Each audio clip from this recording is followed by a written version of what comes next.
можно сказать, полгода, месяц к этому чемпионату России мы уже готовились. Поэтому, конечно, в прошлом году я был не сильно в хорошей форме. В этом году уже начинаю потихоньку восстанавливаться, потому что как-никак у меня был перерыв 2 года. Поэтому дай Бог, чтобы я на Олимпийские игры еще лучше стал. Я знал, что ребятам тоже, которые из Дагестана, очень тяжело выступать дома и будет психологически. Поэтому общая подготовка прошла на хорошем уровне, у меня все было предусмотрено.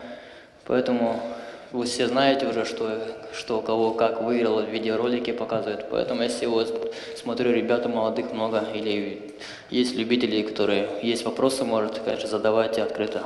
Мне будет очень приятно ответить на ваши вопросы.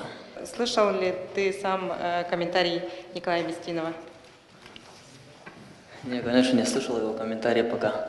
А так, конечно, мой земляк, говорят, хорошо комментировал.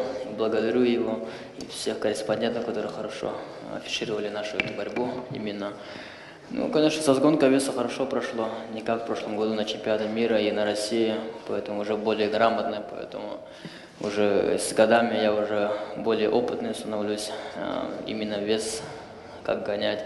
Ну, конечно, в Дагестане очень тяжело было бороться. Все любят борьбу очень, все чувствуют каждый шаг, как ты выступаешь, как ты дышишь. Поэтому вдвойне, тройне было приятно стать чемпионом и пятикратным, и 70-летие наших ветеранов сделать подарок такой. Поэтому очень хорошо.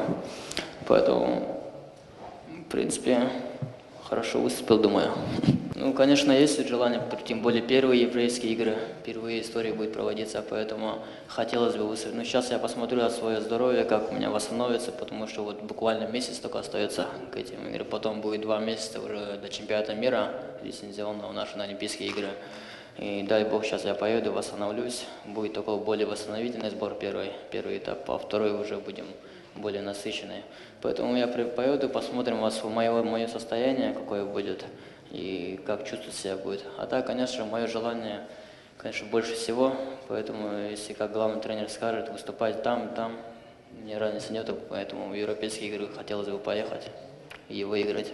Грамотой Министерства спорта Республики Саха-Якутия награждается Лебедев Виктор Николаевич, спортсмен-инструктор Государственного бюджетного учреждения Республики Саха-Якутия, Школа высшего спортивного мастерства, заслуженный мастер спорта Российской Федерации. Награждение проводит министр спорта Республики Саха-Якутия Гуляев Михаил Дмитриевич. России по вольной борьбе в размере 150 тысяч рублей. Награждение производит первый вице-президент Федерации спортивной борьбы Республики Саха-Якутия Василий Иванович Егоров.